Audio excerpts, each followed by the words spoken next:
Why do some flooring companies have more work than they can handle while others are constantly scrambling for their next job? It's not luck, and it's not that they're better at flooring. It's that they built a flooring lead generation system, and you might not have one yet. Today, I'm breaking down the full system that keeps your pipeline full, so you're never wondering where your next estimate is coming from. So here's what we're covering today. I'm gonna break down which lead sources are actually worth your time and money, because not all of them are. Then I'll show you how to balance the short game and the long game, so you're not stuck paying for every single lead forever. And finally, I'll show you how all these different channels fit together into one flooring lead generation system that keeps your pipeline full. Let's get into it. Let me tell you about Clay. Clay runs a remodeling company, and when he came to us, he wasn't starting from zero. He had some lead flow, but it was inconsistent. Some months were great, other months he was wondering where the next job was coming from. The problem wasn't that he was doing nothing, the problem was he was missing a piece of the system. So we looked at what he already had working, identified the gap, and added the right lead channel at the right time. Within 15 days, we added $50,000 in revenue to his pipeline. Not because we did anything crazy, but just because we plugged the right hole in his system. That's what I want to show you today, the full system, so you can see which pieces you're missing and what to add next. All right, so let's talk big picture first, because if you don't understand this, none of the tactics are gonna make sense. Here's how I think about it. Referrals are like rain. Sometimes it pours, sometimes there's a drought, and you really can't control the weather. You can do great work, you can ask for referrals, but at the end of the day, you're hoping. Paid ads are different. They're like a faucet. You turn it on, leads come in, you turn it off, they stop. You have control. But here's the thing, if all you have is a faucet, you're paying for water forever. That's where SEO and reviews come in. These are like planting trees. They take time to grow, but eventually they provide you shade for free. Once you rank on Google and you've got 100 5-star reviews pulling people to your business, those leads come in without you paying for them. You need both. Paid for immediate results, organic for that long-term compounding ROI. The goal is a system where multiple channels feed your pipeline so you're never dependent on just one source. Now, before I show you what works, let me tell you what to skip or at least use with extreme caution. Angie, Thumbtack, HomeAdvisor, all those lead services. Here's the problem. Those are shared leads. When someone submits their info, it doesn't just go to you. It goes to you and 3 or 4 other companies all at the same time. So before you even pick up the phone, you're already competing. And whoever calls first usually wins.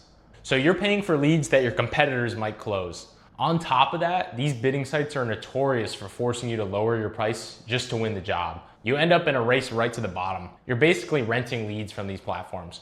When you run your own ads, you own those leads. No one else is calling them, and that's a huge difference. And then there's billboards, radio, mailers. Look, I know they feel like real marketing, but here's the thing. Flooring isn't an impulse buy. No one's driving down the highway, sees a billboard, and thinks, you know what? I'm gonna rip out my carpet today. That's just not how it works. People need flooring when they need it. And when they do, they're going to Google. Direct mail conversion rates are way lower than digital. It's wasted spend for most flooring companies. All right, so what actually works? Let's start with Google search ads. Google leads are almost always more qualified. Why? Because these people are actively searching. They typed in hardwood flooring installation near me, they need the work done, and that's high intent. You're paying a premium for that intent, but the lead quality is worth it. You want to target high intent keywords, things like flooring installation and then your city, hardwood floor refinishing near me, LVP flooring contractor, and just as important, you want to add negative keywords, things like DIY, classes, flooring jobs. You don't want to pay for clicks from people looking to do it themselves or looking for employment. Google Ads requires ongoing optimization. It's not set it and forget it. You need to track cost per lead and cost per job, not just clicks, because clicks don't pay the bills. Now let's talk about local service ads, or LSAs. LSAs show up at the very top of Google search results, above the map pack, above the regular ads. And instead of paying for clicks, you only pay when a lead actually contacts you through a call or a message, which is a huge plus. Plus, you get the Google Guaranteed badge. That little check mark gives potential customers extra confidence to hire you. It's basically Google vouching for your business. Now, LSA is easier to manage than traditional Google ads, but you have less control over targeting and keywords. And here's the thing, your rankings in LSA are heavily influenced by your review count and ratings. So if your reviews are weak, your LSA performance is gonna suffer. LSA works best alongside regular Google search ads, not instead of them. Use both together for maximum visibility on Google. So what's the difference between Google Ads and LSA? Let me make it simple. Google search ads give you more control. You pick your keywords, you control your targeting, but you pay per click, whether that click turns into anything or not. LSA gives you less control, but you only pay when someone actually reaches out. And you get that trust badge and top placement. You want to run both. They complement each other.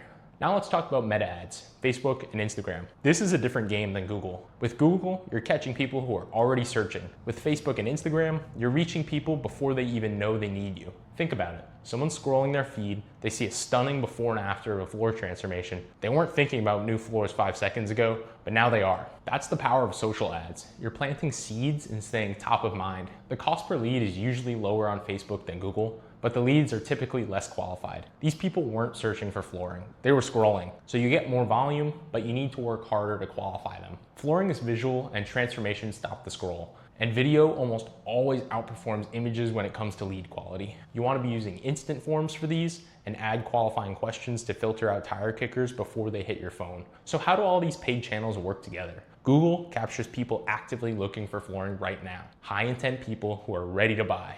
Facebook reaches people before they start searching. It creates demand and builds that awareness. And here's where the magic happens. When someone sees your Facebook ad, then a week later they search you on Google and see you again, that builds trust. Each touch point reinforces the last one. Multiple touch points increase conversion rates. And here's a mistake I see all the time. Flooring companies spread their budget across 5 different platforms and none of them work well. Don't do that. If something's working, max it out before you add another channel. Go deep on what's working before you diversify. All right, now let's talk about the long game, SEO. SEO is not gonna get you leads tomorrow. Let's be clear about that. It takes months, sometimes longer. But once you rank, those leads come in without you paying for them. That's the beauty of it. For your website, you want to focus on local keywords, things like hardwood flooring installation and then your city, flooring contractor near me. You want to create service pages for each type of flooring you offer. Hardwood, LVP, tile, carpet. Create location pages if you serve multiple cities or areas. You want to make sure your site is mobile friendly and loads fast. Google cares about this stuff. Blog content can help, but it's not essential. For local flooring companies, your service pages and location pages matter more. Now here's the thing, your Google business profile is arguably more important than your website for local leads. This is what shows up in the map pack when people search for flooring near them. You need to optimize your profile completely. Services, photos, hours, service area, and you need to post regularly. Job photos, updates, offers. It doesn't need to be every day, but you need to stay active.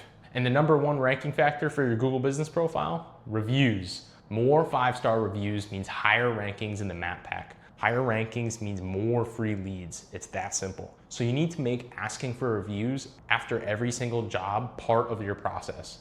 Incentivize your team to ask and just make it a habit, and respond to every review as well, positive and negative. It shows you're active and builds trust. Here's the thing about SEO. Flooring companies that dominate local SEO see their cost per lead drop significantly over time. Local search leads close at higher rates than cold ads, and SEO delivers compounding ROI over years. The work you do today pays off for a long time, so it's worth building even while you're running ads. Now let's talk about organic social media. And I don't mean posting constantly and hoping for leads, which is not gonna work. The reality is organic reach on Facebook has dropped significantly over the years. Just posting and hoping people see it won't cut it anymore. But organic content still matters, both for credibility and trust. Here's why. When someone sees your ad and they're interested, what do? They check you out. They look at your Facebook page, they look at your Google business profile, and if it looks dead, like you haven't posted in 6 months, they get a weird feeling. They wonder if you're even still in business. But if they see some recent activity, some job photos, maybe a happy customer or two, you look legit, you look active. That builds trust before they ever pick up the phone. I call this the T-shaped presence strategy. You don't need to go viral. You don't need to post 5 times a day. But you need enough of a presence that when people check you out, they see a real active business. That's the foundation that makes everything else work better. So what should you post? A few times a week is enough for most flooring businesses. Before and after transformations are your bread and butter here. It's the most powerful content for flooring companies. Video testimonials from happy customers are also a must. Real people talking about their experience is way more convincing than anything you could say about yourself. Behind the scenes content, meet the team posts, show your crew in action, because remember that people hire people, not logos. Educational content, floor care tips, and showing how to choose the right flooring are all going to position you as the expert in your area. You want to let your organic content tell you what to run as ads. When a post gets way more engagement than usual, that's your audience telling you something. Take that post and put ad money behind it. It's already proven to resonate, so you don't want to guess what works, just let the data tell you. All right, so let's put all this together. The full system. For immediate leads, turning on the faucet, you've got Google search ads, local service ads, and meta ads. These bring in leads now. For long-term free leads, planting the trees, you've got website SEO, Google business profile optimization, and review collection. These take time, but they pay off for years. And then you've got your trust layer, your organic social media presence. This makes everything else convert better. For budget allocation, a general guideline is 30 to 40% to Google, that's search ads plus LSA, 30 to 40% to Meta, Facebook and Instagram, and the rest goes to testing new channels or scaling what's already working. But remember, don't spread yourself too thin. Go deep on what works, then expand. If Google is crushing it for you, max that out before you jump to something else. And track everything, cost per lead, cost per booked appointment, cost per closed job. If you're not tracking, you're just guessing. So now you've got the full system, but here's the thing. None of this matters if you're not running these channels the right way. And the one channel I see flooring companies mess up the most is Facebook. They boost posts, they get junk leads, and they assume it doesn't work. It does work, you just have to set it up right. So if you want to see exactly how to run Facebook ads that bring in qualified flooring jobs, watch this video next where I break down the whole thing step by step.